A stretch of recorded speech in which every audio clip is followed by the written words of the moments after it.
রহমতের নবীর বুকটা চিরিয়া ভেতর থেকে কলবটাকে বের করলেন, স্বর্ণের পেয়ালার ভেতরে রাখলেন, জমজমের পানি দিয়া ধুইলেন। নবী বলেন আমি তাকায় তাকায় দেখতেছি, ওখানে জিবরাইল দাঁড়ানো, ওখানে মিকাইল দাঁড়ানো, আমার ডানে 70,000 রহমতের ফেরেশতা দাঁড়ানো, আমার বামে 70,000 রহমতের ফেরেশতা দাঁড়ানো, সামনে রহমতের 70,000 ফেরেশতা দাঁড়ানো, পেছনে 70,000 রহমতের ফেরেশতা দাঁড়ানো। আমি দেখতেছি আমার বুকটা সিরিয়া কলবটাকে বের করে স্বর্ণের পেয়ালায় রাখলেন, আর জমজমের পানি দিয়ে আবার কলবটাকে ধুইলে, এরপরে আবার ভেতরে দিয়া আবার হালকা চাপ দিলে আবার ভালো হয়ে গেল। আমার সেলাই লাগলো না, রক্ত গেল না, ব্যথাও পেলাম না। জিবরাইল কয় জমজম পানি দিয়ে এবার ওযু বানাইয়া নেন, ওযু বানাইয়া রেডি হয়ে যান। মায়ার নবী জমজমের পানি দিয়া ওযু বানাইছে। ওরে মুফাসসিরিনে কেরাম বলেন জমজম পানি কাউসারের থেকেও দামি। সাহাবায়ে কেরাম প্রশ্ন করলেন ইয়া রাসূলুল্লাহ, জমজমের কূপের থেকে crore crore million trillion billion পানি হাজিরা নিয়ে যায়, কিন্তু সেই থেকে আজ পর্যন্ত একটু পানি কমেও না বাড়েও না, এই পানিটার তলা কই? রহমতের নবী বলেন জমজম কূপের তলা হলো হাউজে কাউসারের সাথে লাগানো।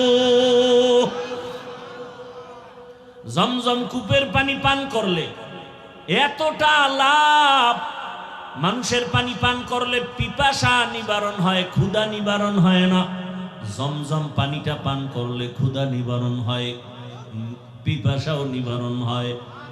এজন্য কেউ যদি জমজমের পানি পান করে, নবী বলেন তুমি এই দোয়া পড়ে পান করো, আল্লাহুম্মা ইন্না নাসআলুকা ইলমান নাফিআ ওয়া রিজকান ওয়াসিআ ওয়া শিফাআম মিন কুল্লি দা।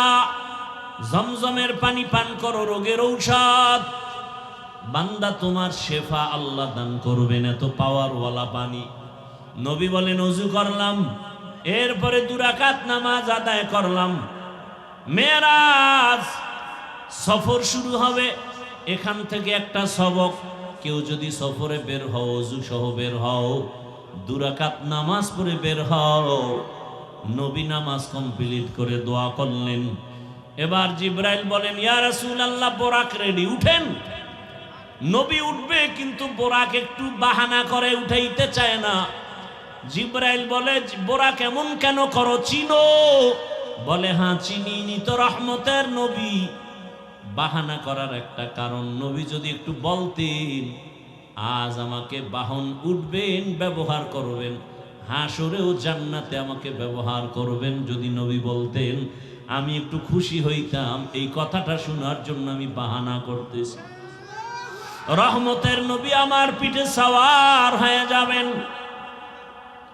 রহমতের নবী উঠলেন, জিবরাইল মিকাইল চলছে। বাইতুল্লাহ থেকে বাইতুল মাকদিস যাইতে 1 মাস লাগে। নবী বলেন আমি তাকায় দেখলাম এই বোরাক একটা কদম দেওয়া মাত্র বাইতুল মাকদিসে হাজির। মসজিদ থেকে মেরাজ শুরু। এজন্যই তো বান্দা মুমিনের মেরাজ হলো নামাজ। মসজিদে গিয়া নামাজে দাঁড়াও, ওখানে ঢুকার সময় ইতিকাফের নিয়তে ঢুকো। দুনিয়াবি কালেকশন সব বন্ধ, এখন রবের সাথে সম্পর্ক, রবের দরবারে হাজির হয়ে গেছো। এজন্যই তো নামাজের মধ্যে কোনো সালাম চলে না, কথা চলে না। কেন? তখন একমাত্র কথা চলে আমার রবের সাথে।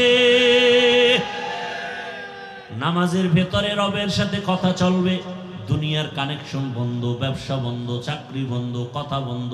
কেউ সালাম দেওয়া জায়েজ নাই, দিলেও নিতে পারবে না। রহমতের নবী বলেন বের হয়ে গেলাম, মাঝখানে আরো জায়গায় জায়গায় দাঁড়াইলাম। প্রথম স্টেশন মদিনাতুল মুনাওয়ারায় নামলাম, 2 রাকাত নামাজ পড়লাম। এরপরে আবার যাইতেছি, মুসা নবীর এলাকা তুর পাহাড় দেখলাম। মুসা নবীর কবরটাও আল্লাহ দেখাইছে। আমি মুসা নবীর কবরের দিকে তাকায় দেখি মুসা নবী কবরে নামাজ আদায় করতেছি। আল্লাহ রসুল বলছেন সব নবীরা কবরে জিন্দা। আল আম্বিয়া ওয়াহিয়াউন ফি কুবুরিহিম ইউসাল্লুন, সমস্ত নবী রসুল কবরে জিন্দা। আল্লাহ কোরআনে বলেন আমি এদেরকে খানা দেই, রিজিক দেই। এই হাদিসটা আওলাদে রসুল হুসাইন আহমদ মাদনী রসুলের রওজার পাশে ছাত্রদেরকে পড়াচ্ছেন। ছাত্ররা কয় হযরত, নবী রসুল মসজিদে কবরের মধ্যে নামাজ পড়েন, এটা কেমনে? কয় আমাকে জিজ্ঞাও কেন? যিনি হাদিস কইছেন তিনি তো রওজায় আছে, তাকে জিজ্ঞেস করো। ছাত্ররাও তো তেমন আমাদের মতো বেআমল আর বেয়াদব না। আওলাদে রসুলের সামনে ছাত্র কত দামি। সাথে সাথে ওরা মোরাকাবায় গেল। ছাত্ররা মোরাকাবায় দেখতেছেন রহমতের নবী সিজদায় পড়ে আছেন। ভাইরা আমার, বাইতুল মাকদিসে চলে গেলেন। রহমতের নবী জিবরাইল আমিন একটা খুঁটির সাথে বোরাকটাকে বাঁধলেন। ওখানে সব নবী রাসূল এসে হাজির হয়ে গেলেন। জিবরাইল আমিন আজান দিলেন। এরপরে ইকামত, ইমামতি কে করবেন? রহমতের নবীকে আল্লাহ পাক সামনে যাওয়ার হুকুম দিয়ে দিলেন। নবী ইমাম হয়ে গেলেন। প্রত্যেকটা পয়েন্টে অনেক কথা বলার সময় নাই। ওখান থেকে আল্লাহ পাক নবীকে আরশে আজিমের দিকে রওনা করায় দিবেন। বোরাক রেডি। নবী বসলেন, জিবরাইল আমিন বসলেন। এক টানে 500 বছরের পথ চলে গেল চোখের পলকে প্রথম আসমানে। প্রথম আসমানে গিয়া দেখে, নবী বলেন আমি দেখি 2টা দরজা, জমরা দিয়া কুত পাথরের দরজা। দোনো দরজার বাহির সাইডে 2টা তালা লাগানো, নূরের তৈরি তালা। জিবরাইল বলে এই দারোয়ান, গেট খোলো। ভেতর থেকে আওয়াজ আসতেছে, মান আনতা, কে আপনি? বলে আনা জিবরাইল, আমি জিবরাইল। আমাম্মাক, আপনার সাথে কে? বলে হুয়া মুহাম্মদ সাল্লাল্লাহু আলাইহি ওয়াসাল্লাম। দরজা খোলো। বলে কেন? কয় ভেতরে যাব। দারোয়ান কয় অনুমতি নিয়ে আসা হয়েছে নি? জিবরাইল বলে হ্যাঁ। দারোয়ান বলে চাবি তো আমার হাতে নাই, চাবি তো রহমতের রসুলের হাতে, চাবি তো ইসমে আজম, বিসমিল্লাহ বলবে তো তালা খুলে যাবে। নবী বললেন আমি বিসমিল্লাহ বলা মাত্র দোনোটা নূরের তালা খুলে গেল। ভেতরে ঢুকলাম। নবী বলেন প্রত্যেক আসমানে 2টা করে দরজা আছে।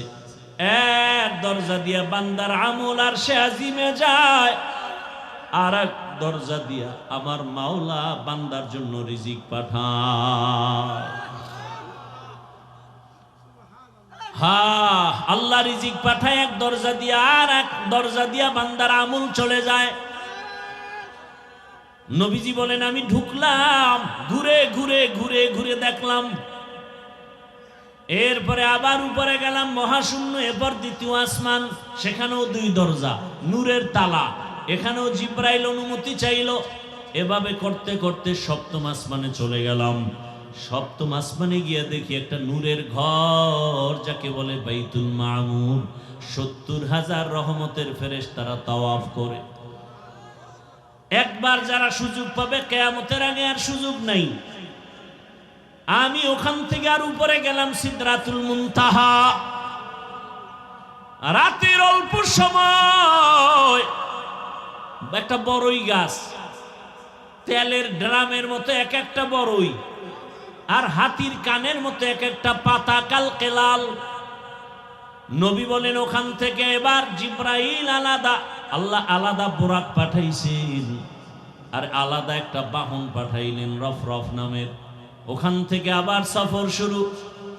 যাইতেছি যাইতেছি, কত পানি, কত আগুনের স্তর পারায়া যাইতে যাইতে যাইতে যাইতে অনেক উপরে যাইতেছি, অনেক। হঠাৎ পানির স্তর পারাইয়া অনেক উপরে গিয়া দেখি নূরের তৈরি আরশে আজিম। আমি ওখানে গিয়া জুতা খুলতে শুরু করলাম। হঠাৎ করে আওয়াজ আসতেছে, রহমতের নবী জুতা পরে ঢুকেন, আপনার জুতার ধুলি নেওয়ার জন্য আরো অপেক্ষায় আছে। রহমতের নবী ঢুকলেন, আর সে আজিম 8 জন ফেরেশতারা কাঁধে নিয়ে দাঁড়ানো। ওদের পা হলো 7 জমিনের নিচে। ওই ফেরেশতারা জানে না তাদের কাঁধে কি আছে। আর সে আজিমের উপরে হলো আমার আল্লাহর আসন, কুরসি। ওয়াসিআ কুরসিয়ুহুস সামাওয়াতি ওয়াল আরদ। ইসলামী শরিয়া এবং কোরআন হাদিস প্রমাণ করে মেরাজ হয়েছে সশরীরে। এখন কথা হলো, মেরাজ হলো কেন? প্রশ্ন খেয়াল করবেন, মেরাজ হলো কেন? এবং এই মেরাজ হলো রাতের বেলা না দিনে? দিনে না হয়ে রাতে হলো কেন? এবং মেরাজটা শুরু হয়েছে বাইতুল্লাহ থেকে, বাইতুল মাকদিস, ওখান থেকে মেরাজ শুরু। আল্লাহ বাইতুল্লাহ থেকে ডাইরেক্ট আল্লাহর বাড়ি নিতে পারতেন না, বাইতুল মাকদিস নিলেন কেন? কথা বুঝে আসছে? এরপরে আসেন আয়াতের বিশ্লেষণ। আয়াতে ঢুকার আগে এই কথাগুলো খেয়াল করি। পৃথিবীতে আল্লাহ যত নবী রাসূল পাঠিয়েছেন সকলের মেরাজ হয়েছে। মুসা নবীর মেরাজ জমিনে, ঈসা নবীর মেরাজ হয়েছে জমিনে, ইব্রাহিম নবীর মেরাজ জমিনে, সব নবীর মেরাজ জমিনে। আর একমাত্র রহমতের নবীর মেরাজ হলো আরশে আজিমে। ব্যবধান আছে না নাই? সব নবীদের মেরাজ জমিনে, রহমতের নবীর মেরাজ কেন আরশে আজিমে হলো? প্রশ্ন আছে না নাই? ভালো করে খেয়াল করেন। কারণ হলো সব নবীদের সীমানা জমিনের মাঝে, আর আমার নবীর নবুয়তের সীমানা শুধু জমিন না, আরশে আজিম পর্যন্ত। মেম্বার সাহেব, চেয়ারম্যানের ইউনিয়নের খবর নেওয়ার দায়িত্ব তার না, তার দায়িত্ব ওয়ার্ডের মানুষের খবর নিবে আর ঘুরবে। চেয়ারম্যান সাহেব ইউনিয়নে ঘুরবেন আর খবর নিবেন, এমপির আসনে যাবেন না। এমপি সাহেব তারা আসনের মানুষের খোঁজ খবর নিবেন, সরকারের ভূমিকা নিবেন না। কথা ঠিক না? মুসা নবীর যতটুকু সীমানা, অতটুকুর জন্যই তিনি খোঁজ খবর নিবেন তার নবুয়তের সীমানা। ইব্রাহিম নবীর নবুয়তের সীমানা জমিনের যতটুকু দিয়েছেন অতটুকু নিবেন। আর আপনার আমার রহমতের নবী, আল্লাহ তাকে নবুয়তের সীমানা দিয়েছেন দো জাহান সহ। রহমতের নবীর নবুয়তের সীমানা শুধু জমিনে না, কারণ আমার নবী শুধু জমিনের নবী না, কুল মাখলুকতের নবী। তাহলে জমিন দেখানো হয়ে গেছে, নবীর যে নবুয়তের সীমানা আর উপরে সেটা দেখাতে হবে না। এজন্য আল্লাহ তাকে উপরে নিছেন, ইনভাইট করেছেন, দাওয়াত দিয়েছেন। নাম্বার 2, সব নবীদের মেরাজ হলো ইমতিহান, আর আপনার আমার রহমতের নবীর মেরাজ হলো ইনআম। সব নবীদের মেরাজ হলো পরীক্ষা, আর আপনার আমার রহমতের নবীর মেরাজ হলো একমাত্র পুরস্কার। সব নবীর মেরাজ পরীক্ষা, আমার রসুলের মেরাজ পুরস্কার। পরীক্ষা ছাড়া পুরস্কার পায়নি। কথা বলেন না কেন? নবীরে যদি পুরস্কার দিতে আর সে আজিমে নেয় তো পরীক্ষা হইল কই? সব নবীর পরীক্ষা। মেরাজ মানে পরীক্ষা।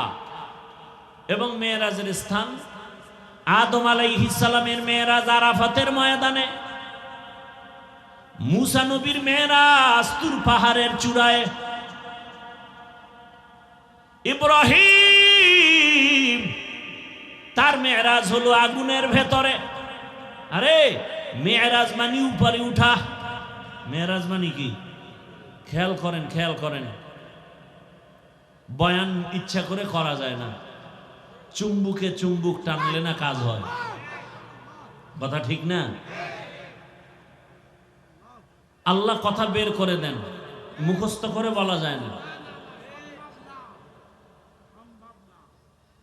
আপনাদের দিলের আকর্ষণ, মহাব্বত কথা বের করবে।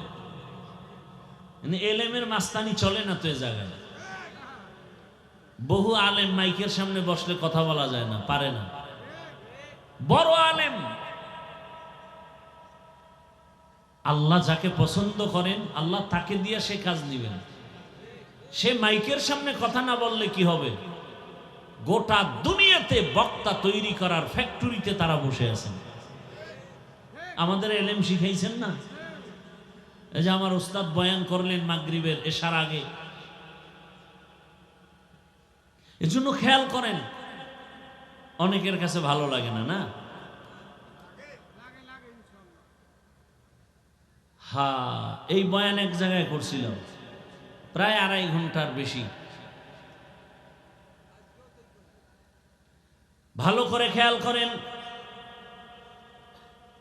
ইব্রাহিম নবীর মেরাজ আগুনের ভেতরে। কেমনে হয়েছে? কাহিনীতে ঢুকলে আর সম্ভব? এ রাত শেষ হয়ে যাবে। আগুনের মধ্যে কেমনে মেরাজ হয়েছে? ও মেরাজ মানে কি? উপরে উঠা। এই উপরে উঠা একটা হলো জাহেরি আর একটা হলো বাতিনি। একটা কি আর একটা কি? বাতিনি। মেরাজের মূল থিম, মূল টার্গেট রবের সাথে তাআল্লুক আর মাআল্লাহ তৈরি করা। খুব খেয়াল করি ভাইরা আমার। আহা, বয়ান করতে দিতে হবে, নাইলে তো পারবো না আগাইতে। খেয়াল করেন, মেরাজ উরুজ, ঊর্ধ্বে গমন, উপরের দিকে উঠা। মুফাসসিরিনে কেরাম লিখেছেন এই উপরে উঠা এটা দুই ভাবে। একটা হলো একজনের সিঁড়ি বেয়ে হেঁটে হেঁটে দোতলায় উঠছে, এটাও কি উপরে উঠা। আর এই উঠা হলো মর্যাদার লাইনে উপরে উঠা। মর্যাদার লাইনে উপরে উঠা। মর্যাদা দিবেন আমার আল্লাহ, এটা একটা উপরে উঠা মর্যাদার লাইনে। এটা জাহিরি আর একটা বাতিনি। রহমতের নবী আমার দোনো লাইনেই আগায়া যাইতেছেন। একটা উপরে উঠা মর্যাদা, বেয়াদবি ক্ষমা চাই, বুঝাবার জন্য বলছি। আমি স্টেজে বসা, আপনারা কোথায় বসা? নিচে বসা। আমি যে উপরে উঠলাম এটা কি এমনেই না কোনো সম্মানের কারণে? বলেন, এটা সম্মান না অসম্মান? এটা জাহিরি না বাতিনি? জাহিরি। সম্মানের সাথে উপরে উঠা, তুলনামূলক এটা জাহিরি। আর একটা হলো বাতিনি। একই জায়গায় বসছেন আবু বকর, ওমর, ওসমান, আলী, রহমতের নবীও। দস্তারখানে খানা চলছে, একই সাথে বসা, উপরে নিচে নাই। মর্যাদা কার বেশি? কঠিন কঠিন। এটা তো বাতিনি মর্যাদা। রসুল দোনোটা পেয়েছেন। আর মুসা নবীর মর্যাদা জাহিরি ভাবে মেরাজ কয় না, নামাজে কি হয়? মুমিনের মেরাজ নামাজ। বড় কঠিন হালাত। আল্লাহ বান্দার সাথে মেরাজে কথা বলবেন। রহমতের নবীর সাথে তো কথা হয়, কিন্তু আল্লাহ চাইতেছেন মোহাব্বত যখন বাড়তে থাকে বাড়তে থাকে বাড়তে থাকে, তখন মোহাব্বতের আশিক আর মাশুক চায় কাছাকাছি হয়ে কথা বলবেন, কাছাকাছি হয়ে কথা বলবেন। দূরে দূরে কয়দিন।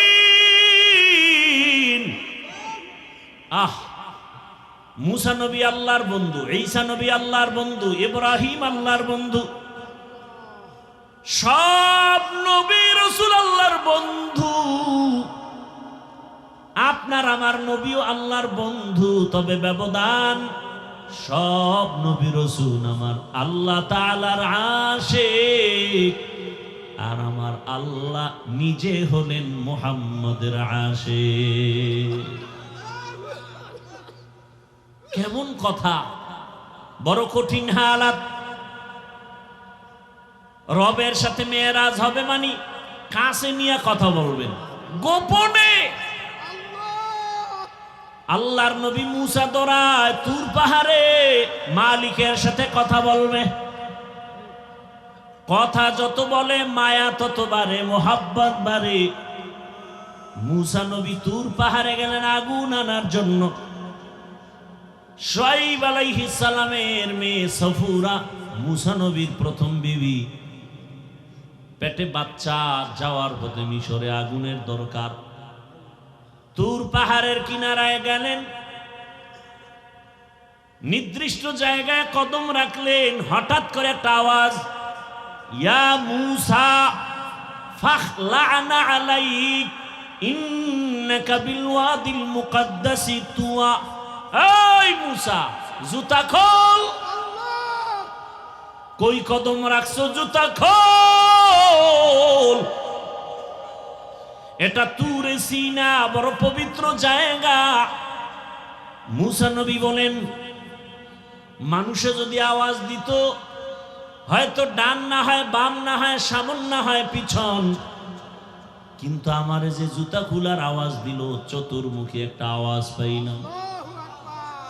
আমি জিজ্ঞাসা করলাম, কে আপনি? আবার গাইবি আওয়াজ, আনা রব্বুক, আমি তোমার রব। মুসা নবী কয়, আমি যত আগাই আগুন তত পেছনে যায়। এবার কথা বলতেছি, প্রশ্ন করতেছি, জবাব পাইতেছি পর্দার আড়াল থেকে কথা। যত কথা বাড়ে মোহাব্বত বাড়ে, মোহাব্বত বাড়ে, মোহাব্বত বাড়ে। এত পরিমাণ মোহাব্বত বেড়ে গেল, কই বিবি, কই সন্তান, কই ভাই, কোনো খবর নাই। এখন তো এমন ভাবে মোহাব্বতের বন্ধনে আবদ্ধ, স্ত্রীর চিন্তা নাই, ঘরের চিন্তা নাই, ভাইয়ের চিন্তা নাই, দলের চিন্তা নাই।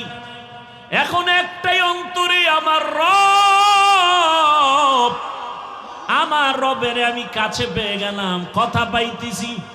এখন আর বাড়ির চিন্তা নাই, কেমনে রবেরে দেখবে। হঠাৎ মায়া অন্তরে, এমন ইশক আর মুহাব্বত। মুসা নবী ডাক দিয়া কয়, রব্বি আরিনি, ও রহমতের আল্লাহ, একবার একটু আমাকে দেখা দাও। আল্লাহ বলেন, লান তারানি, ও মুসা বারে দেখতে পারবা না। মুসা নবী বারবার বলে, রব্বি আরিনি। আল্লাহ বারবার বলেন, লান তারানি।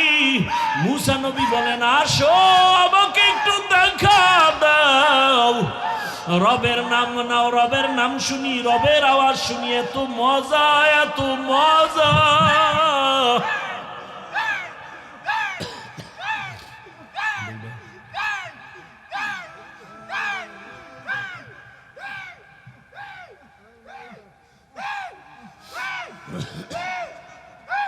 আর এই দেশটা নুডা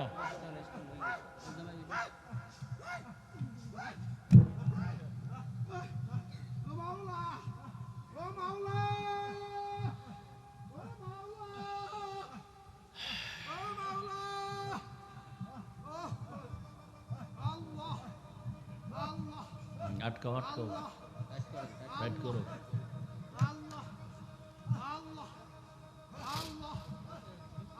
ভাইরা আমার,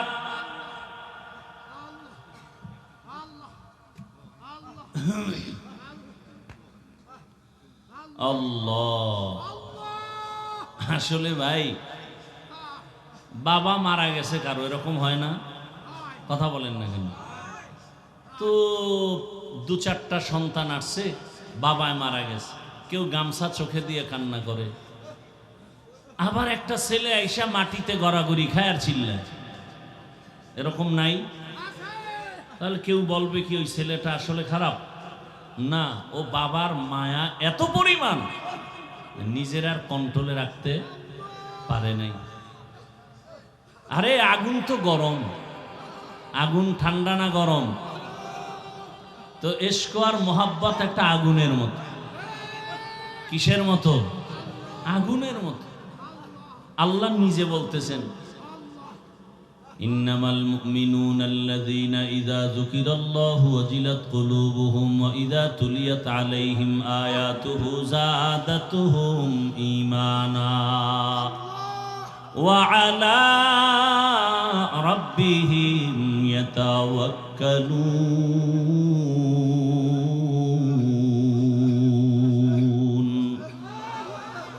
আল্লাহ বলেন, যারা খাঁটি ঈমানওয়ালা, এদের সামনে যখন আমার নাম বলা হবে, আল্লাহর নামের জিকির হবে, নাম উচ্চারণ হবে, তখন তাদের কলবে ঝালঝালা শুরু হয়ে যাবে, কলবের ভেতরে কম্পন। আর যখন কোরআনের তেলাওয়াত হবে, তখন তাদের ঈমান এই পরিমাণ তাজা হয়ে যাবে। ঈমান যখন তাজা হয়ে যাবে, আরে একটা মানুষের চিন্তা চেতনা এমন, আমি প্রায় সময় বলি, শামসুল হক ফরিদপুরি রহমাতুল্লাহ আলাইহি বলেন, দুনিয়াতে যত মানুষ দেখো সব পাগল। কেউ টাকার পাগল, কেউ ক্ষমতার পাগল, কেউ নারীর পাগল, কেউ বাড়ির পাগল, কেউ সৌন্দর্যের পাগল।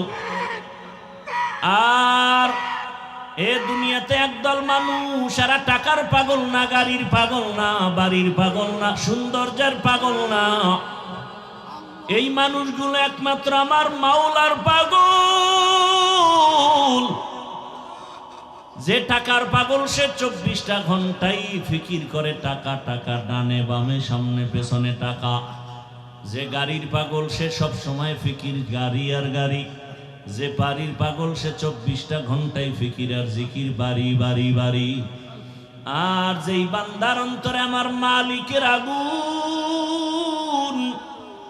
ওই বান্দা বাড়ি চায় না, গাড়ি চায় না, ওই বান্দার অন্তরে সবসময় আগুন জ্বলে। আমার মালিক, আমার মালিকের তো এখনো চিনতে পারি নাই। আজ আমি কথা বলি, কত সুন্দর কণ্ঠের আওয়াজ। এই সুন্দর কণ্ঠ কে দিলেন? তাকে তো একবারও চিনলাম না। আমারে বাড়ির মালিক, গাড়ির মালিক, সন্তানের মালিক কে বানাইছেন? বাড়ি চিনলাম, গাড়ি চিনলাম, সন্তান চিনলাম, সব চিনলাম, কিন্তু গাড়ি যে আমাকে মালিক বানাইলেন, তারে তো এখনো চিনলাম না। আল্লাহ তাআলা মুহাব্বত, বান্দাকেই তো আল্লাহ মুহাব্বতের দরজা খুলে ডাকেন। ইব্রাহিম নবীর মেরাজ দিলেন আগুনের মধ্যে নিয়া। আগুন জ্বলতেছে, কিন্তু ইব্রাহিম জ্বলে না। কারণ আমার মালিকের কুদরতের নজর পড়ে গেছে। ইউনুস আলাইহিস সালামের সাথে মেরাজ হয় মাছের পেটের মধ্যে নিয়া। ওই মাছের পেটে গিয়াও ইউনুস আমার আল্লাহকে ভুলেন না। ওই মাছের পেটের মধ্যে ইউনুস আমার আল্লাহকে ডাকতেছেন। আল্লাহ বলেন, যে আমাকে ভুলে না, আমিও তাকে ভুলতে পারি না। আল্লাহ তাআলা মুসা নবীর সাথে কথা বললেন তুর পাহাড়ে, মেরাজ। আদম আলাইহিস সালামের সাথে মেরাজ আরাফার ময়দান। আর আপনার আমার নবীর সাথে মেরাজের চূড়ান্ত ঠিকানা দিলেন আরশে আজিম। সেই মেরাজ হলো রাতের বেলা না দিনে? রাতে। কেন? বন্ধুর সাথে বন্ধুর মোহাব্বতের আলাপটা তো রাতের অন্ধকারেই ভালো হয়। ইশকে আশালাস্তে কুচু বরফরু হরচে জুজ মাশুকে বাকি জুমলাসু। আল্লাহ এজন্য নবীকে রাতের বেলা নিয়ে গেলেন, আর সে আজিমে নিয়ে কথা বলবেন। আল্লাহ তাআলা জিবরাইল আমিনকে পাঠায় বলে, যাও আমার নবীকে সাজাইয়া নিয়ে আসো আমার বাড়ি আরশে আজিমে। জান্নাত থেকে একটা বোরাক নিয়ে যাও। জান্নাত থেকে একটা বোরাক সুন্দর করে সাজাইয়া রহমতের নবীর ঘরের দরজায় নিয়ে হাজির হয়ে যাও। হোয়া হুকুম জিবরাইল কো यूं शिताब बुराक एक जन्नत से कर इंतखाब सजा उसको ज़ेवर से तू ताब पा फिर उसको तू काबा में लेकर के जा। আল্লাহর অর্ডার হয়ে গেল। আমার রসুলকে এখন কাছে বসায় কথা বলবেন। বোরাক নিয়ে জিবরাইল হাজির। রাতের বেলা, এমন রাত নবীও ঘুমায়। মক্কা নগরীর পার্শ্বে হাতিমে কাবা। জিবরাইল আমিন বোরাকটা বাইতুল্লাহর পার্শ্বে রাখিয়া এইবার তিনি চলে গেলেন আমার রসুলকে ঘুম থেকে সজাগ করার জন্য। নবী ঘুমন্ত অবস্থায় আছেন, রাতের গভীর। নবী কোথায় ঘুমাচ্ছেন? এই ক্ষেত্রে তিনটা মতামত পাওয়া যায়।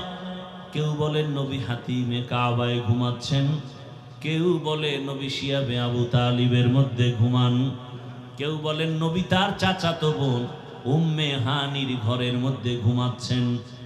তিনটাই সহিহ।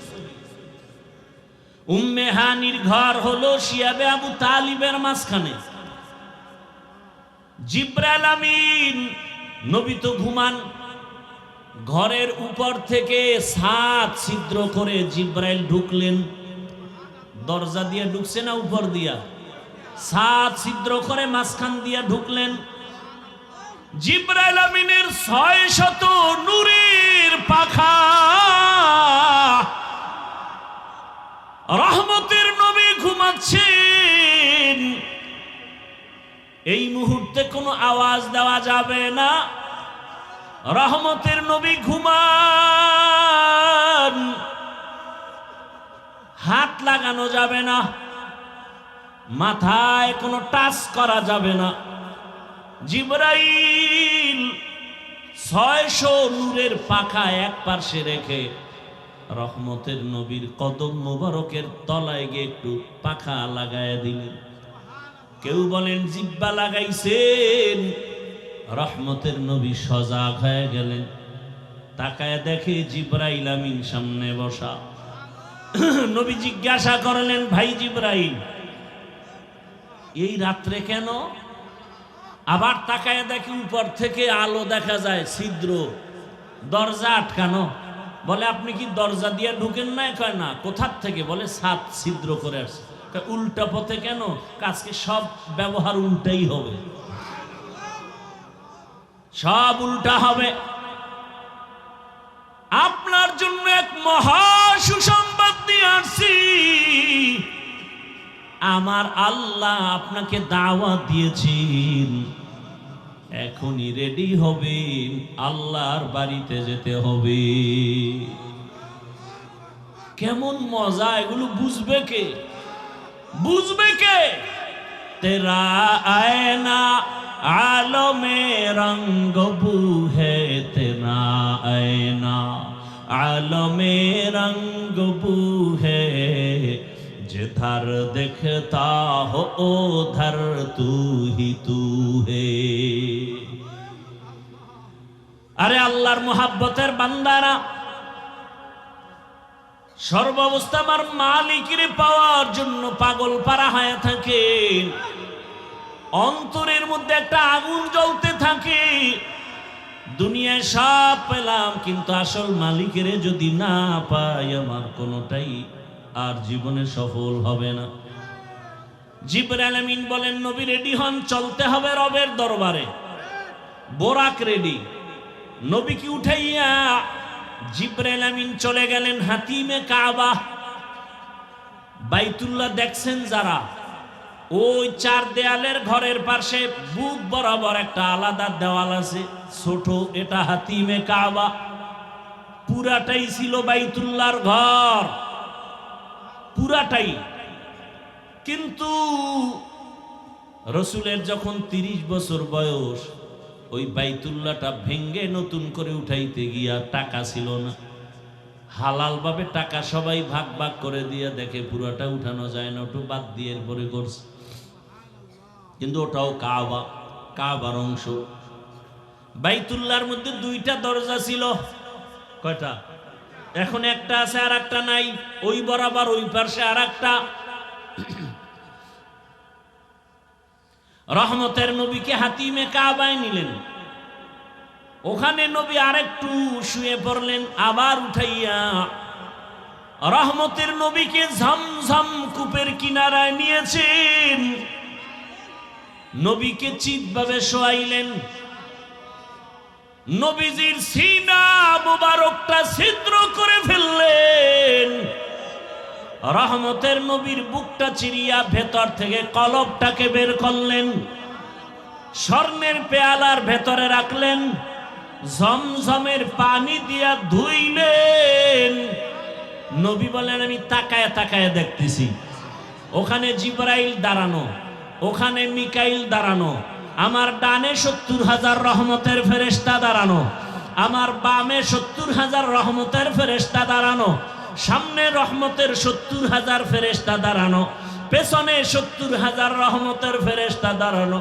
আমি দেখতেছি আমার বুকটা সিরিয়া কলবটাকে বের করে স্বর্ণের পেয়ালায় রাখলেন, আর জমজমের পানি দিয়ে আবার কলবটাকে ধুইলে, এরপরে আবার ভেতরে দিয়া আবার হালকা চাপ দিলে আবার ভালো হয়ে গেল। আমার সেলাই লাগলো না, রক্ত গেল না, ব্যথাও পেলাম না।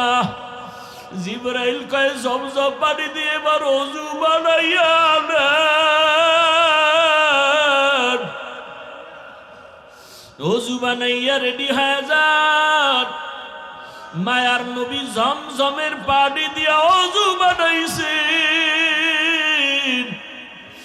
ওরে মুফাসসিরিনে কেরাম বলেন, জমজম পানি কাউসারের থেকেও দামি।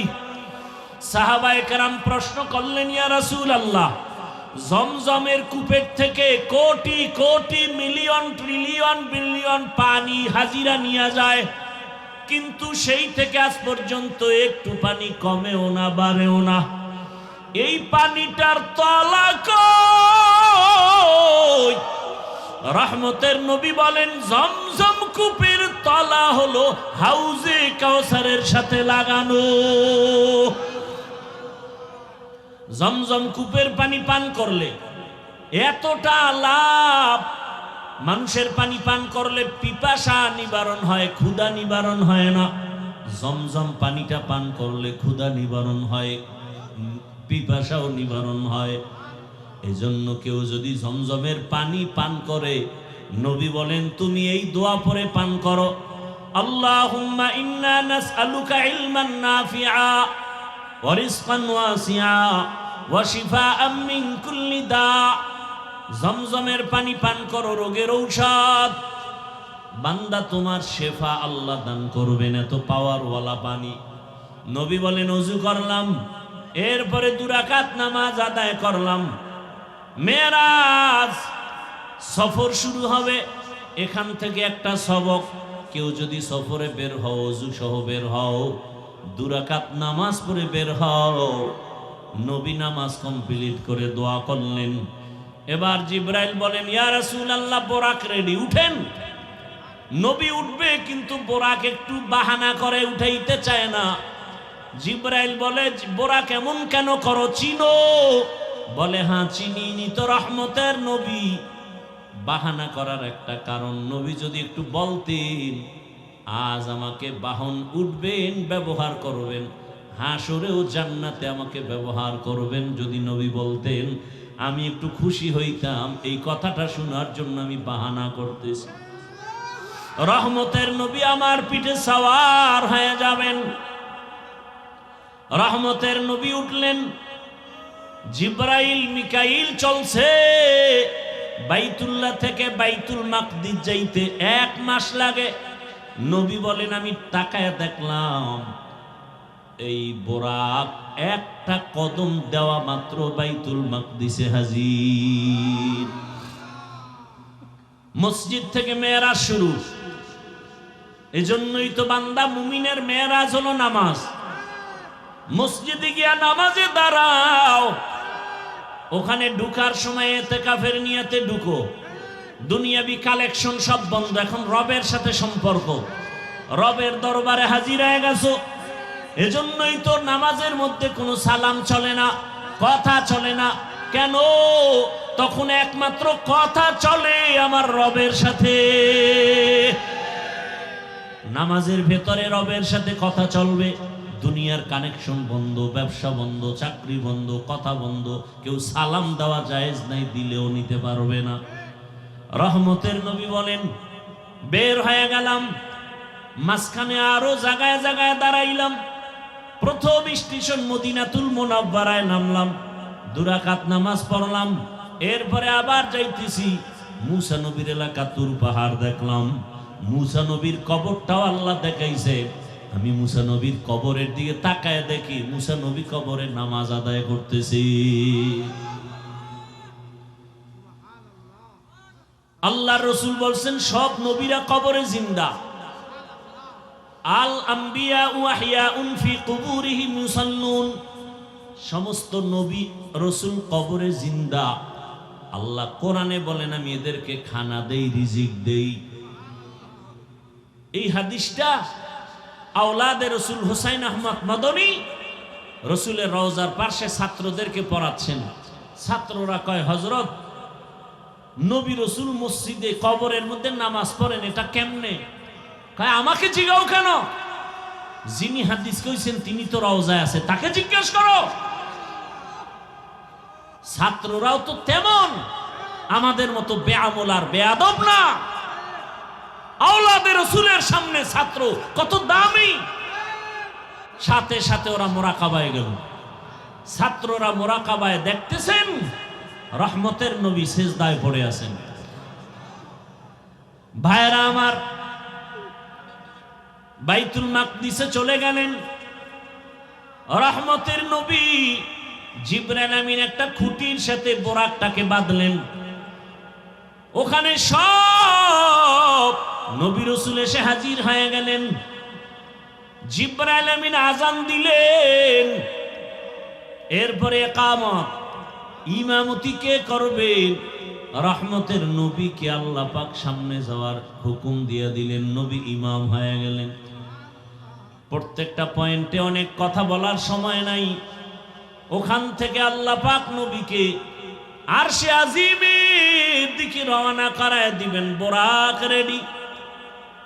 নবী বসলেন, জিবরাইল আমিন বসলেন। এক টানে 500 বছরের পথ চলে গেল চোখের পলকে প্রথম আসমানে। প্রথম আসমানে গিয়া দেখে নবী বলেন, আমি দেখি 2টা দরজা, জমরা দিয়া কুত পাথরের দরজা। দোনো দরজার বাহির সাইডে 2টা তালা লাগানো, নূরের তৈরি তালা।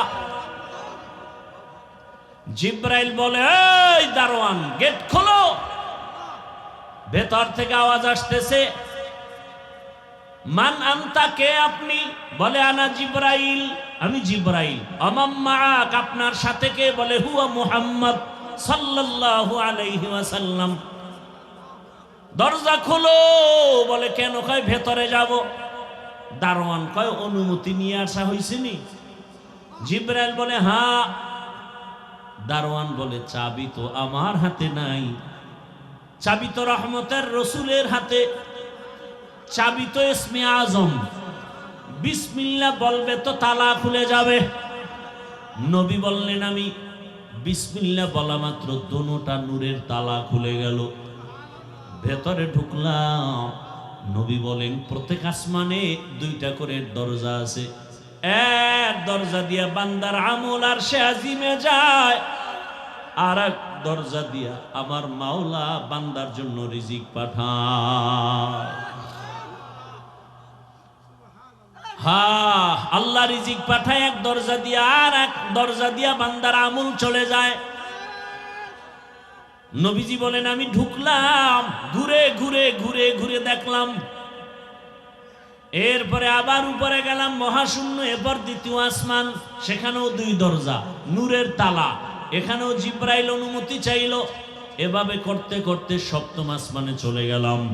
সপ্তম আসমানে গিয়ে দেখি একটা নূরের ঘর, যাকে বলে বাইতুল মামুর। ৭০,০০০ রহমতের ফেরেশতারা তাওয়াফ করে। একবার যারা সুযোগ পাবে, কিয়ামতের আগে আর সুযোগ নাই। আমি ওখান থেকে আর উপরে গেলাম সিদরাতুল মুনতাহা। রাতের অল্প সময় একটা বড়ই গাছ, তেলের ড্রামের মতো এক একটা বড়ই, আর হাতির কানের মতো এক একটা পাতা, কাল কেলাল। নবী বলেন, ওখান থেকে এবার জিবরাইল আলাদা, আল্লাহ আলাদা বোরাক পাঠাইছেন, আর আলাদা একটা বাহন পাঠাইলেন রফরফ নামের। ওখান থেকে আবার সফর শুরু। যাইতেছি যাইতেছি, কত পানি, কত আগুনের স্তর পারায়া যাইতে যাইতে যাইতে যাইতে অনেক উপরে যাইতেছি, অনেক। হঠাৎ পানির স্তর পারাইয়া অনেক উপরে গিয়া দেখি নূরের তৈরি আরশে আজিম।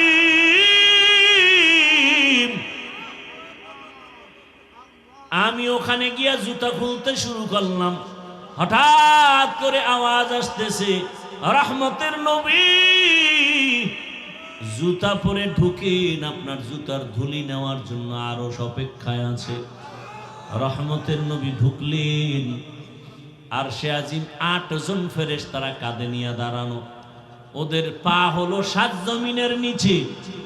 ওই ফেরেশতারা জানে না তাদের কাঁধে কি আছে। আরশে আজিমের উপরে হলো আমার আল্লাহর আসন, কুরসি। ওয়াসিআ কুরসিয়ুহুস সামাওয়াতি ওয়াল আরদ। রহমতের নবী ঘুরে ঘুরে দেখতেছেন আল্লাহ পাকের আসন ওই কুদরতের কুরসির চতুর্দিকে ৭০,০০০ নূরের পর্দা লাগানো। আমার নবীকে ভেতরে নিয়ে আল্লাহ কথা বলার জন্য আহ্বান করলেন। রহমতের নবীকে পর্দা একটা একটা খুলেন, আর ভেতরে নেন, নূরের পর্দা খুলেন, আর ভেতরে যান। কাছাকাছি আল্লাহ পাক আমার রহমতের রসুলকে নিয়া এরপরে কথা বলবেন। আল্লাহ তাআলা বলেন, নবী বলেন, আমাকে আল্লাহর পাশে নিয়া মোহাব্বতের আলোচনা শুরু করলেন। ফাআওহা ইলা আবদিহি মা আওহা। এই ফাজলামি করো কেন?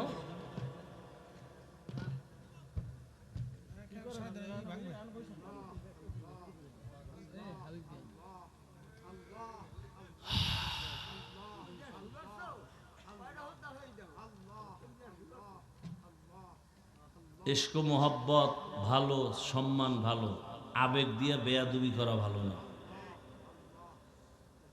মাইক টাইনে লইয়ে যাওয়া, সুমা দেওয়া, এটি বেয়াদবি, এটি ইশক না।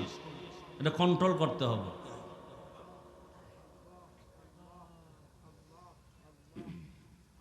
আবেগে বেয়াদবি করা যাবে না। আল্লাহ হেদায়েত দান করুন।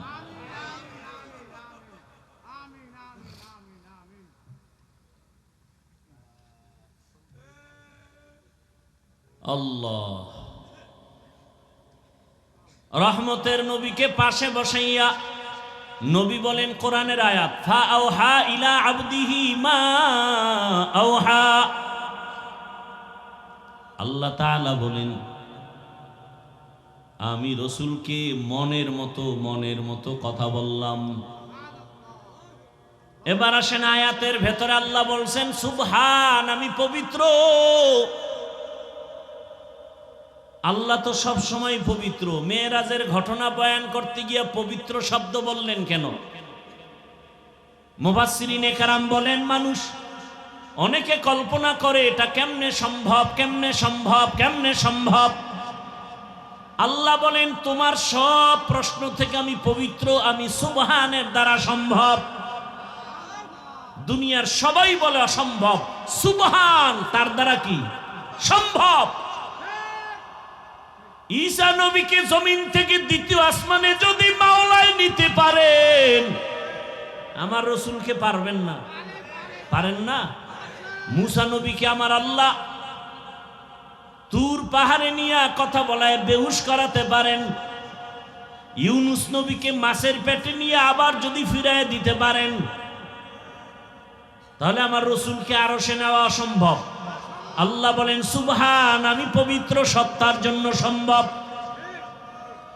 বিলকিসের সিংহাসন সুলাইমান পয়গম্বরের সামনে চোখের পলকে হাজির করেছেন একজন সাধারণ মুসলমান মানুষ, কোরআন ও হাদিসের ইলমওয়ালা, আল্লাহর দেওয়া ইলমের অধিকারী, চোখের পলকে নিয়ে আসেন। এটা যদি পারে আমার রসুলকে আল্লাহ কেন আরশে আজিমে নিতে পারবেন না? আল্লাহ বলতে গিয়ে বলেন সুবহান, পবিত্র সত্তা, আল্লাযী আসরা বিআবদিহি, ভ্রমণ করাইলেন তার বান্দাকে। এখানে একটা পয়েন্ট খুব খেয়াল করবেন, ভ্রমণ করাইলেন আল্লাহ তার, এখানে বান্দা বলতে কে? মুহাম্মদুর রাসূলুল্লাহ। আচ্ছা, এখানে অনেক কঠিন কথা। কোরআনে হাকিমে আমার আল্লাহ নূহ নবীকে নাম ধরে ডাকছেন, ইয়া নূহ। ইব্রাহিম নবীরে ডাকলেন ওয়ানা দাইনাহু আইয়া ইব্রাহিম। মুসা নবীরে ডাকলেন আমা তিলকা বিয়ামিনিকা ইয়া মুসা। কিন্তু কোরআনে হাকিমে কোথাও আমার রব আমার রসুলের নাম ধরে ডাকেন নাই। খুব খেয়াল করিয়েন, আল্লাহ পাক আমার নবীকে যত জায়গায় ডাকছেন সম্মান সূচক শব্দ দিয়ে ডাকছেন, ইয়া আইয়ুহাল মুজাম্মিল কুমিল লাইলা ইল্লা কলিলা, ইয়া আইয়ুহাল মুদ্দাসসির কুম ফাআনজির ওয়া রাব্বাকা ফাকাব্বির ওয়া সিয়াবাকা ফাতাহহির। আমার নবীকে রহমাতুল লিল আলামিন উপাধি দিয়ে সম্বোধন করলেন, আমার নবীকে শাহিদাও ওয়া মুবাশশিরা বলে সম্বোধন করলেন, আমার নবীকে সম্বোধন করলেন তাহা, ইয়াসিন। কোথাও নাম নিলেন না, কিন্তু শব্দগুলো যে আল্লাহ সম্বোধন করলেন বড় দামি। পৃথিবীর ইতিহাসে রসুলের একটা সফর হলো মেরাজ, এটা বেঈমানেরা মানতে পারে না। এত বিশাল বড় একটা অলৌকিক ঘটনার ক্ষেত্রে আমার রসুলকে একটা দামি শব্দ দিয়ে সম্বোধন না করে শুধু বান্দা বললেন কেন? একটা নরমাল শব্দ।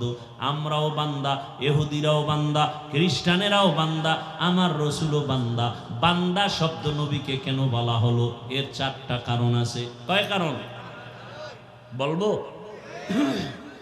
একটা কারণ বলি, বাকি বলার সময় হবে কিনা জানি না। আমার আল্লাহ আমার রসুলকে বান্দা বললেন কেন?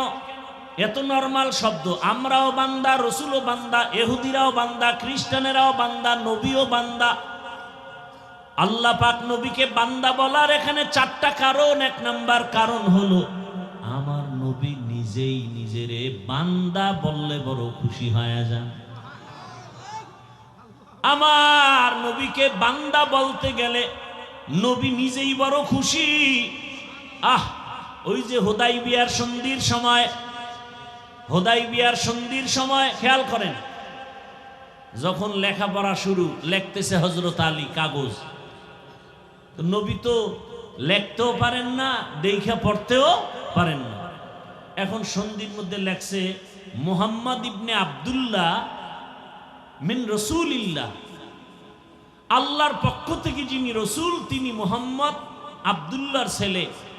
এখন মুশরিকরা কয়, এই রসুল লেখা হলো কেন? রসুল যদি মানি তা তার সন্ধি থাকে না। আমরা তো মুহাম্মদকে মুহাম্মদ মানি, রসুল মানি না। এখন ওমর তরবারি নিয়ে রেডি, নবী অর্ডার দিলি সাইজ করে ফেলাম। নবী কয় না, ঝগড়ায় যাইও না, চুক্তি হইতেছে, এবার রসুল নামটা কেটে দাও আলী। আলী কয় নবী আপনি কি রসুল না? বলে হ্যাঁ। কাটবো কেন?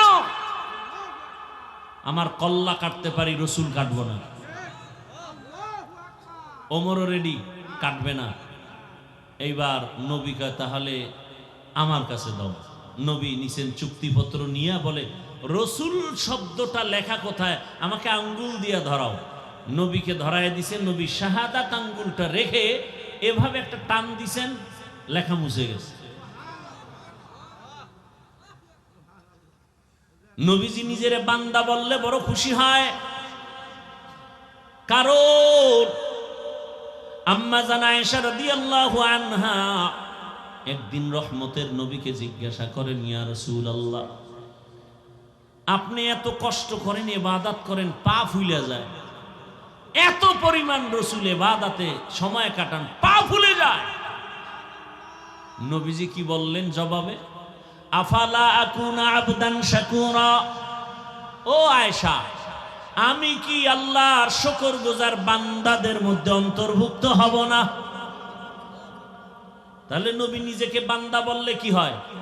খুশি হয়। এজন্য দেখছেন নি ওই আরশে আজিমের মধ্যেও নবীকে বান্দা বলা হলো। ফাআওহা ইলা আবদিহি মা আওহা, আল্লাহ বলেন আমার বান্দার কাছে আমি ওহী নাজিল করলাম, যা বলার বলছি, এটা আর গোপন প্রকাশ না। এবার আরো মজার কথা, নবীর জিগা আপনি যে আমার বাড়ি আসছেন, হাদিয়া নিয়ে আসা দরকার না? কি নিয়ে আসছেন? নবী বলেন আত্তাহিয়াতু লিল্লাহ ওয়াসসালাওয়াতু ওয়াত-তাইয়্যিবাত, তিনটা নিয়ে আইছি হাদিয়া। আল্লাহ কয় আমিও তিনটা দিলাম। আসসালামু আলাইকা আইয়ুহান নবী ওয়া রাহমাতুল্লাহি ওয়া বারাকাতুহু। নবী কয় আমি একা নিলাম না, আমার উম্মতেরও ভাগে লইলাম। উম্মতের কান্ডারি নবী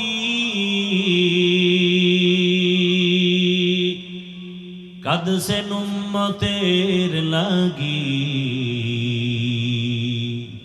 এখনো কাঁদেন নবীজি শুয়ে মদিনার পানে।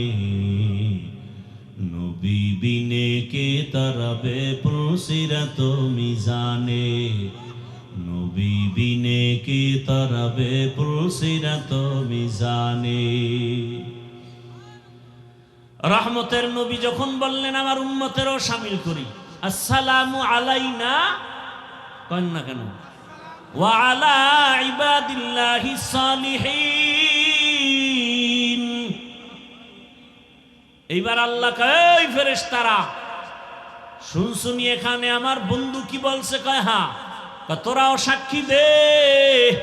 ফেরেশতারাও বলল আশহাদু আল্লাহ ইলাহা ইল্লাল্লাহু ওয়া আশহাদু আন্না মুহাম্মাদান। কারা কইছে এই কথা?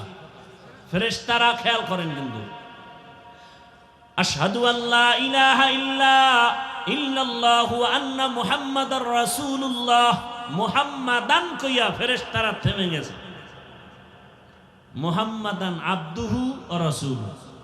এখন কয় আল্লাহ কয় ফেরেশতারা থামলা কেন? কয় কি বলবো? রাসূলুহু কয় না। কি বলবা? কয় আবদুহু বলো আগে, পরে রাসূলুহু। কারণ আমার হাবিব নিজেকে বান্দা বললে খুশি হয়, এজন্য আবদুহু আগে বলো, রাসূলুহু পরে। আমার বন্ধুরটা আগে আনো, আমারটা পরে নাও। আমার বন্ধু চায় বান্দা বলি, আর আমার থেকে দেওয়া রসুল। বন্ধুরটা আগে লাগাও আবদুহু, পরে আমারটা লাগাও রাসূলুহু।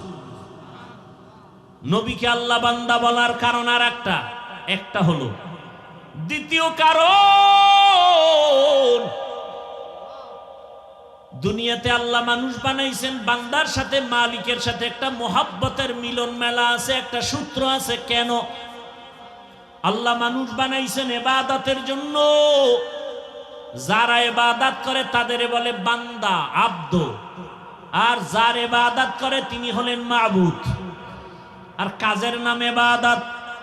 দুনিয়াতে যত ইবাদত করনেওয়ালা বান্দা আছেন, এর মধ্যে শ্রেষ্ঠ ইবাদত করনেওয়ালা হলেন আমার নবী।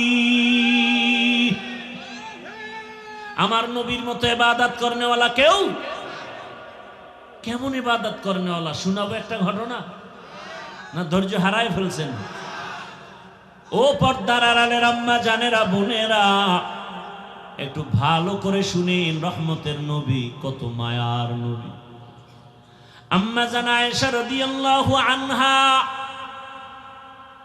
নবীর ঘরে, নবী একদিন এশার নামাজ পড়ে ঘরে ঢুকলেন। আম্মা জান আয়েশা রাদিয়াল্লাহু আনহা বলেন, দুনিয়ার সব মানুষের একটা সূর্য সকালবেলা পূর্বাকাশে উদিত হয়, আর আমি আয়েশার একটা স্পেশাল সূর্য আছে, এশার নামাজের পরে আমার হুজরায় উদিত হয়। আমার মায়ার নবী। আম্মা জান আয়েশা বলেন, আমি একদিন চিকন একটা সুই নিয়ে সেলাইয়ের কাজ করতেছি, হঠাৎ সুইটা পড়ে গেল। আগুন নাই, বাতি নিভে গেছে, তেল নাই। আমি সুইটা পাই না, অপেক্ষা করতেছি অন্ধকারে। হঠাৎ আমার সূর্য ঘরের মধ্যে চলে আসে। রহমতের নবী ঘরে আসা মাত্র আমার ঘরটা আলোকিত হয়ে গেছে। আমি সুইটা দেখি খুঁটির গোড়ায় পড়ে আছে। মায়ার নবী ঘরে আইসাই বলে, ও হুমায়রা। নাম কি? আয়েশা। নাম কি? নবী মাজা কইরা মায়া কইরা ডাকছেন কি? হুমায়রা। কারণ আম্মা জান আয়েশা রাসূলের সাথে বিবাহ হয়েছে 6 বছর বয়সে। আর আম্মা জানের 9 বছর যখন বয়স, রাসূলের ঘরে আসছেন। 18 বছর যখন বয়স, তখন নবী চলে গেছেন। হিসাবটা বুঝে থাকলে বলেন, 6 বছরে বিবাহ হলো, 9 বছরে আম্মা জান নবীর ঘরে গেলেন। আর 18 বছর বয়সে রাসূল দুনিয়া থেকে চলে গেলেন। আম্মা জান রাসূলের ঘরে সংসার করলেন কতদিন? কয় বছর? আম্মা জান আয়েশা মাত্র 18 বছরের নারী, নবীর সোহবত পেলেন মাত্র 9 বছর। আম্মা জান বলেন, আমি এই 9 বছরে রাসূল থেকে কি পাইছি শুনো। ও পর্দার আড়ালের আম্মা জান আয়েশা রাদিয়াল্লাহু আনহা বলেন, আমি 9 বছর রাসূলের ঘরে থেকে আমি 2000-এর উপরে হাদিসের হাফেজা হয়ে গেছি।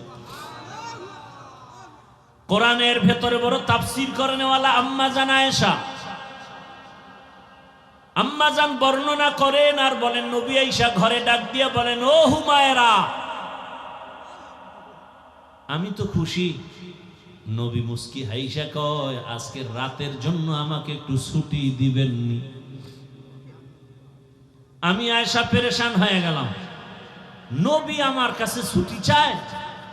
তো ভাবছি বোধহয় কোনো বিবির ঘরে যাবেন। আমি মুস্কি হাসলাম, ইয়া রাসূলুল্লাহ, আপনি কোথাও যাবেন আর আমি না বলবো, এটা কেমনে হয়? কারণ আমার আব্বা আবু বকর আপনাকে জোর করে আমাকে দেন নাই।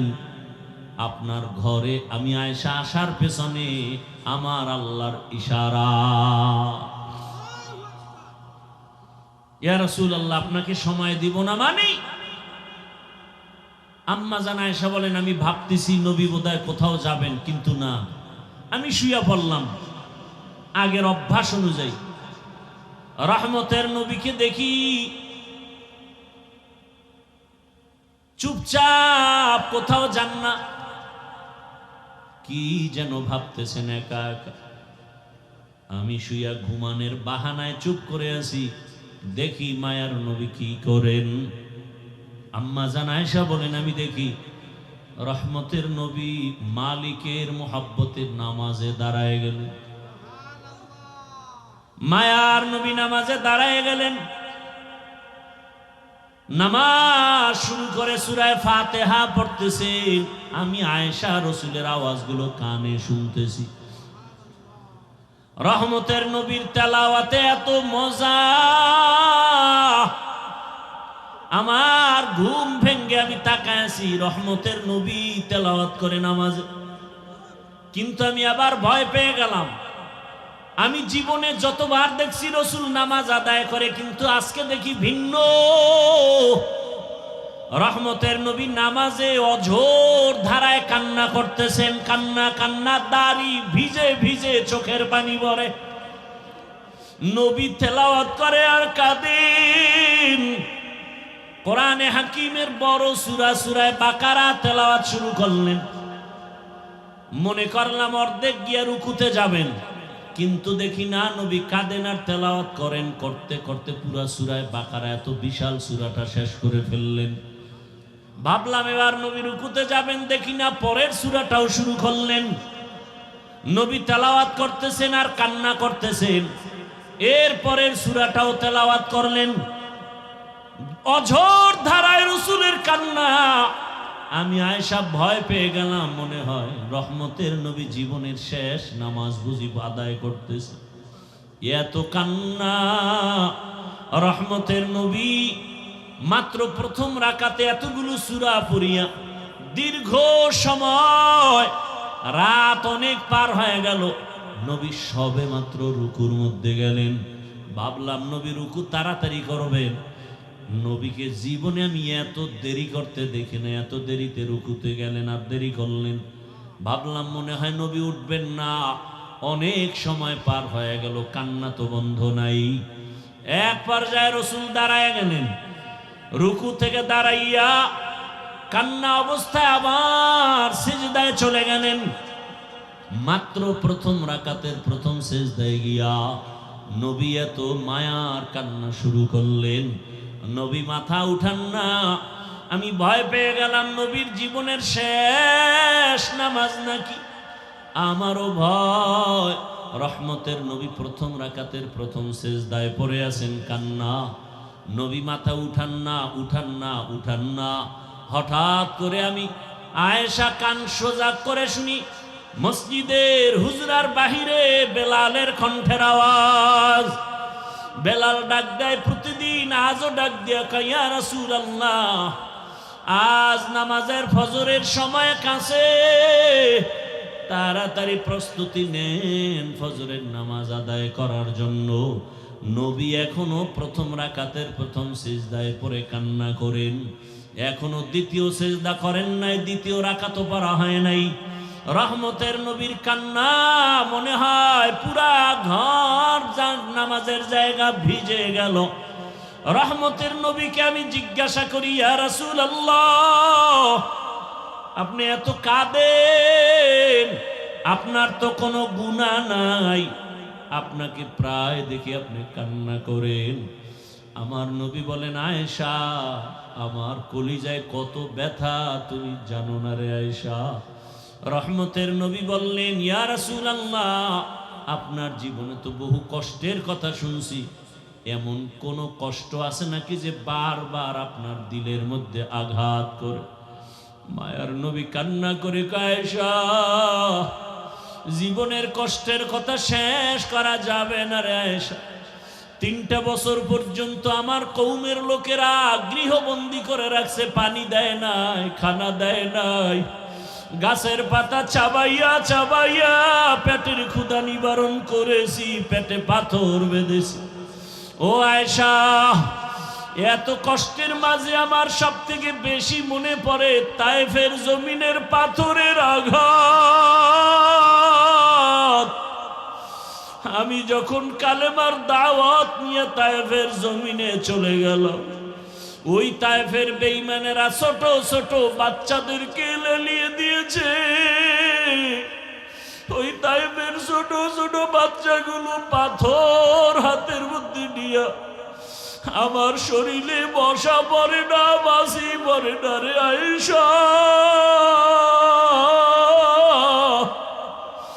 ওই তাইফের ময়দানের ছোট ছোট বাচ্চাগুলো এত জোরে জোরে পাথর মেরেছে, মনে হয় যেন পাথরের আঘাতে বৃষ্টির মতো আমার শরীর থেকে রক্ত পড়িয়া জুতা মোবারক আটকায় গেছে। আমার ওই কাফেরদের বাচ্চাদের পাথরের আঘাত আমার শরীর থেকে রক্ত পড়িয়া জুতা আটকায় গেছে, আমি সহ্য করতে পারি নাই। আসমান থেকে আমার আল্লাহ জিবরাইলের পাঠায় কয় যাও যাও, আমার মায়ার নবী কান্না করলে আমি আল্লাহ সহ্য করতে পারি না।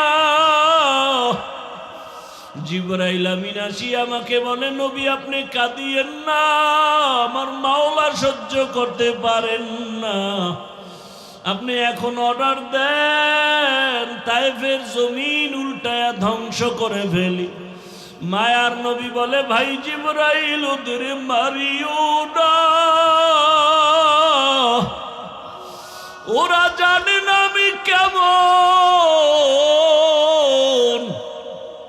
ওরা জানে না আমি কেমন, আমি কত বড় অসহায়, আমি কত বড় ইয়তীম। এই তায়েফের মানুষ জানেন আমি যে বাবা হারা সন্তান। আমি দুনিয়াতে আসি একবারও বাবা বলে ডাক দিতে পারি নাই, বাবার আদর থেকে আমি বঞ্চিত, মায়ের আদর থেকে আমি বঞ্চিত। ও জিবরাইল এদের মারিও না। ও আয়েশা, ওই তায়েফের কথা মনে পড়লে আমি আর সহ্য করতে পারি না রে আয়েশা। আমার শরীর থেকে কি পরিমাণ রক্ত জমিনে পড়ে গেছিল। আমি অসহায়, আমার বাবা নাই, আমার মা নাই, দাদাও চলে গেছে। এত কষ্টের জীবন আমার রব আমাকে এত আদর করেছেন। ওই মা হারা বাবা হারার ভেতর আমি আমার রবের ভুলি নাই। ও পর্দার আড়ালের মা বোনেরা, ও বৃদ্ধ বাবাজিরা, ও যুবক বাবারা, এই ময়দানে কত আল্লাহর বান্দা আছো, মা নাই, বাবাও নাই। আজকে মা হারা বাবা হারা সন্তানের কলিজায় কত আঘাত। এই মা বাবার চোখের পানি আর দোয়া ছাড়া মানুষ হওয়া সম্ভব না রে বাবা। ওই মায়ের চোখের পানি, বাবার চোখের পানি আর কষ্ট আজ আল্লাহ চেয়ারে বসাইছেন। ওরে মা বাবার জীবনের কষ্টের ঋণ আদায় করা যাবে না রে সন্তান। আমার মায়ার নবী কাঁদেন মা হারা বাবা হারা হয়ে। ও এতিম সন্তানেরা, ওই মা বাবার চেহারাটাও কি মনে পড়ে না? কবরের মধ্যে রেখে কেমনে আরামে ঘুমাও। তোমার আমার মা জীবনে কত কষ্ট করেছে, একটু চোখ বন্ধ করে খেয়াল করো বাবারা।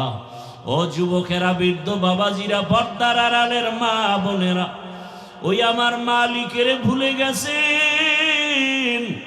কোন দিন যেন মালিক ডাক দেয় আর থাকা যাবে না। ওই মা বাবার জন্য চোখের পানি ছেড়ে দোয়া করেন। কত বাবা এত কষ্ট করে করে সন্তানকে বড় বানাইছেন। এক সময় বাবা চাল কিনতে পারে নাই, ডাল কিনতে পারে নাই। কত বাবার মনে চাইতো ইলিশ মাছ খাবে, কিনার মতো টাকা ছিল না। কত মায়ের অন্তর চাইতো বেদানা আঙ্গুর খাবে, কেনার টাকা ছিল না। আজকে সন্তান তোমার ঘরে মাছের অভাব নাই, ফলের অভাব নাই, কিন্তু ওই মাছ আর ফল কে খাবে? মা বাবায় সাদা কাপড়ের প্যাকেট হয়ে কবরে পড়ে আছে। ওরে তুমি শীতের রাতে ঘুমাইলে মা ঘুমাইতেন না, রাতের গভীরে আসিয়া দেখতেন সন্তানটার মশারি নাই, শীতের ভেতরে গায়ে কম্বল নাই। মা বারবার কম্বল উঠায় দেয়, মশারি টানায় দেন। আজকে ওই মা বাবাকে ঠান্ডা মাটির মধ্যে রেখে যারা আরামে ঘুমাও, ওই মায়ের চেহারাটাও কি মনে পড়ে না? বাবার কথা কি মনে পড়ে না? ওই মা বাবার ঋণ আদায় কেমনে করবা? চোখের পানি ছেড়ে আল্লাহর কাছে কান্না করে দোয়া করো। আর যার মা বাবা বেঁচে আছে, ও আমার যুবক বাবারা, দোয়া নিও। ওই মা বাবার দোয়া ছাড়া জীবনের সফলতার দরজা খুলবে না রে বাবা। ও আমার কলিজার যুবক, ওই মা বাবারে কষ্ট দিও না রে বাবা। যদি বাবাকে পাও, হাতটা ধইরা দোয়া নেওয়ার চেষ্টা করিও। এই রত্ন হারায় গেলে আর জীবনে পাওয়া যাবে না। ওই বাবারে পাইলে দোয়া নিও, জীবনের সফলতার দরজা খুলে যাবে। মায়েকে পাইলে ঘরে গিয়া মাকে বলিও, মা জীবনে কত বেয়াদবি করেছি, তুমি গোপনে কষ্ট পেয়ে কান্না করেছো। আজ তওবার নিয়ত করেছি, আর বেয়াদবি করব না, তুমি আমার মাথায় হাতটা দিয়া দোয়া করে দাও। মাকে যদি বলতে পারো, দেখবা মায়ের চোখের কোঠায় পানি। মা ডেকে বলবে, বাবা আয় আয়। আল্লাহ তো না বেগানার দিকে তাকাইতো না। আর যদি মা বাবারা খারাপ আদর্শ রেখে চলে যান, সন্তান এক সময় মনে মনে ধিক্কার দিয়া বলবে, আমার মা বাবা এত খারাপ ছিল, আমি কেমনে ভালো হব। আমার মা বাবা দুজন তর্ক বিতর্ক ঝগড়ায় লিপ্ত থাকতো, নামাজ নাই, রোজা নাই, তেলাওয়াত নাই, সারাটা দিন মোবাইলে গুনাহ দেখতো, বেগানার পেছনে দৌড়াতো, তেলাওয়াতের খবর নাই, আমাদেরকেও ভালো লাইনে চালায় নাই, হারামের উপার্জনের পেছনে চলে যাইতো। ধিক্কার জানাবে রে মা বাবা, এখনো সময় আছে, তওবা করেন। আল্লাহর কাছে মন খুলে দুফোঁটা চোখের পানি ছেড়ে বলেন, হে মালিক, জীবনে তো গুনাহ কম করি নাই, আজ থেকে গুনাহ করব না, নামাজ ছাড়বো না, বেপরদায় চলবো না। আর যুবকেরাও তওবা করো, আর কোনোদিন মা বাবার সাথে বেয়াদবি করবা না, নামাজ ছাড়বা না, দাড়ি কাটবা না, বেপরদায় চলবা না। মা বাবার দোয়া নিয়া, শিক্ষকের দোয়া নিয়া, উলামায়ে কেরামের দোয়া পরামর্শ নিয়া, রসুলের মোহাব্বত নিয়া, নবীজির আদর্শ মেনে চলবা। আল্লাহর কাছে যদি তওবার মতো তওবা করতে পারো, আমার আল্লাহ জীবনের গুনাহ মাফ করে দিবেন। ও আল্লাহ আমাদের মাফ করে দেন, তওবাওয়ালা জিন্দেগি দান করেন। গুনাহের কারণে দিলটা পাথর, চোখে পানিও নাই, কান্নাওয়ালা চক্ষু দান করেন। আল্লাহ আমাদের জীবনটাকে রসুলের আদর্শে গড়ার তৌফিক দান করেন, আমিন। আলহামদুলিল্লাহি রাব্বিল আলামিন, ওয়াসসালাতু ওয়াসসালামু আলা সাইয়্যিদিল আমবিয়াই ওয়াল মুরসালিন ওয়া আলা আলিহি ওয়া আসহাবিহি আজমাইন। ইয়া আরহামার রাহিমিন, ইয়া আরহামার রাহিমিন, ইয়া আরহামার রাহিমিন। রব্বিরহামহুমা কামা রব্বায়ানি সগীরা। ও দয়ার মালিক, গুনাহের বোঝা নিয়ে আপনার দরওয়াজায় হাজির। আয় আল্লাহ, এই ময়দানে আমার মতো গুনাহগার কেউ নাই। আমার গুনার খবর কেউ জানে না, আপনি জানেন। গুনাহের কারণে আমার হাত না পাক, আমার চোখ না পাক, আমার জিহ্বা না পাক, আমার অন্তর না পাক। আয় আল্লাহ, তওবার নিয়তে আসছি, আর গুনাহ করব না রে মালিক, আর গুনাহ করব না, আর গুনাহ করব না। আয় আল্লাহ, গুনার কারণে দিলটা পাথর, চোখে পানি নাই, কান্নাওয়ালা চক্ষু দান করেন আল্লাহ। আয় আল্লাহ, গুনার কারণে আমাদেরকে ফিরাইয়া দিয়েন না, রাগ করিয়েন না। আয় আল্লাহ, আমরা তওবার নিয়ত করেছি, আর গুনাহ করব না রে আল্লাহ। এ জীবনে না করিলাম বান্দেগি, গুনাহ করে কাটাই না জিন্দেগি, গুনাহ করে কাটাই না জিন্দেগি। তওবা করে আবার তওবা ভাঙ্গিলাম, তওবা করে আবার তওবা ভাঙ্গিলাম, অবশেষে খাঁটি তওবা করিলাম, অবশেষে খাঁটি তওবা করিলাম। সকলেরই দরজা হইতে ফিরিয়া আপনারও দরজায় রইলাম পড়িয়া। আপনি যদি মাফ না করেন বান্দারে, বলে না আপনার বান্দা যাবে কার দ্বারে। গুনাহ করেছি আর তো গুনাহ করব না, গুনাহ করেছি আর তো গুনাহ করব না। দয়া করে মাফ করে দেন রব্বানা, দয়া করে মাফ করে দেন রব্বানা।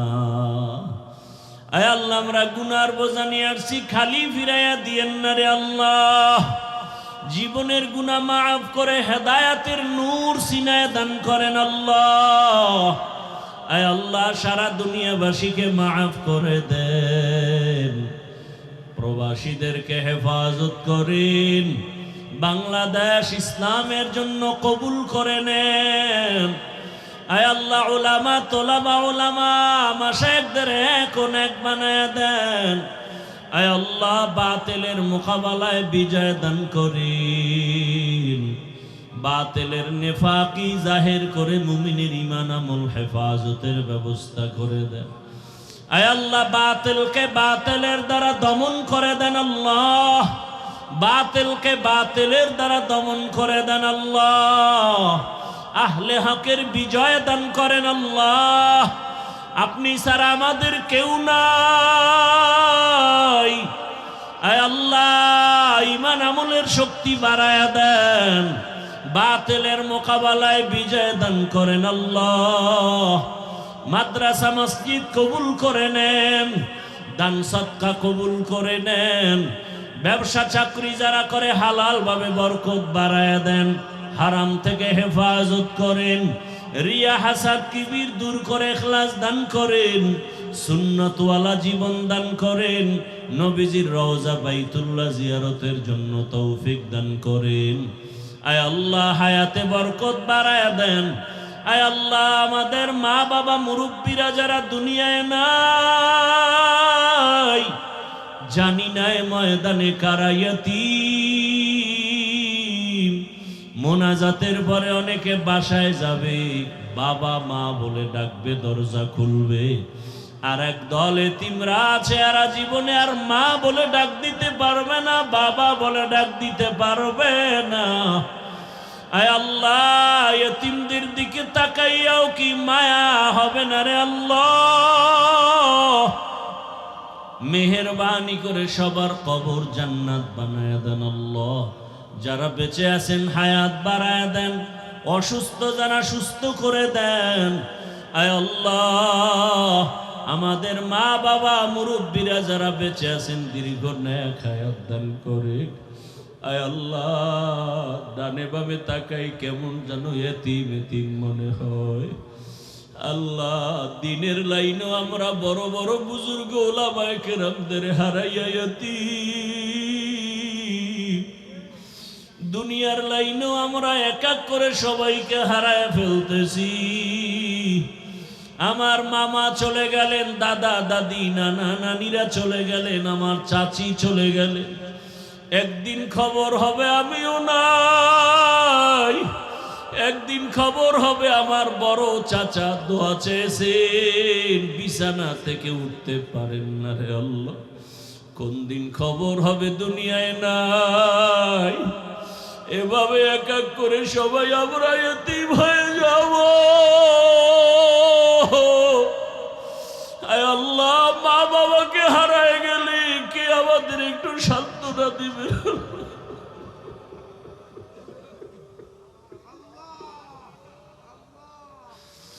আল্লাহ, যার বাবা বেঁচে থাকিয়া যদি বিছানায় অসুস্থ থাকে, ছেলের কলিজাটা বড় হয়ে থাকে।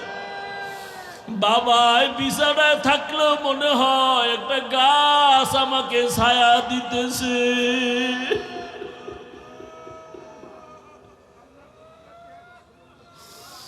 আর যার বাবা নাই, মা নাই, ডানে বামে তাকায় দেখি বাড়ি গাড়ি টাকা পয়সা সন্তান পরিবার, কিন্তু হঠাৎ কলিজায় আঘাত। আমার বাবাই কই, আমার মা কই? আমার বাবা থাকলে আমার কলিজাটা কত বড় থাকতো, মা থাকলে কত কলিজা বড় থাকতো।